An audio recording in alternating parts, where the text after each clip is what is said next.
पता कर तूता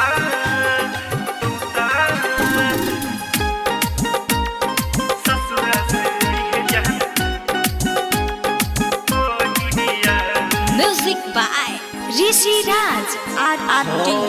जाके पता कर तूता ससुर से जान कोहिया, ससुर से जान कोहिया। पता कर जाके पता कर सुगना ससुर से जान कोहिया, ससुर से जान कोहिया। बचपन के प्यारे भूला तो न गइल, छोड़ता न दिली हमर बहिया। जाके पता कर तोता ससुर से जान कोहिया, ससुर से जान कोहिया। जाके पता कर तोता ससुर से जान कोहिया, ससुर से जान कोहिया। Recording by RRT digital recording studio छड़ादाना। जाके पता कर तोता ससुर से जान कोहिया। शादी जब से कैली यादो न कबो कैली, भेजली न कौन संदेश ये सुगना ले आवा। जाके भूला गईली लागे बदल गईली, चल गईली कहवना देशवा। दिल बड़ी गोम हमर प्यारी सोनो, आवे देखी रोए रोहिया।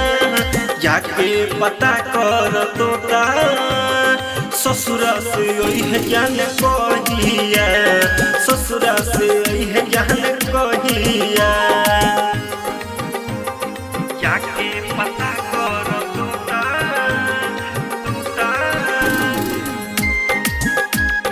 ससुर से जान कोहिया। रतिया में रोइले कबो न सोइले, जागी के करी बिहान हो, जागी के करी बिहान हो। भैया रविंदर धर्मेंद्र से पूछिले कहाँ चल गईली हमर जान हो। राजेश के साथ भेंट होते रहे जहाँ, सुना सुना लागे उ जगहिया। जाके पता कर तोता ससुर से जान कोहिया, ससुर से जान कोहिया। बचपन के प्यारे भूला तो न गईली, छोड़ता न दिली हमर बहिया। जाके पता कर सुगना ससुर से जान कोहिया, ससुर से जान कोहिया। जाना RRT डिजिटल रिकॉर्डिंग स्टूडियो छड़ादाना।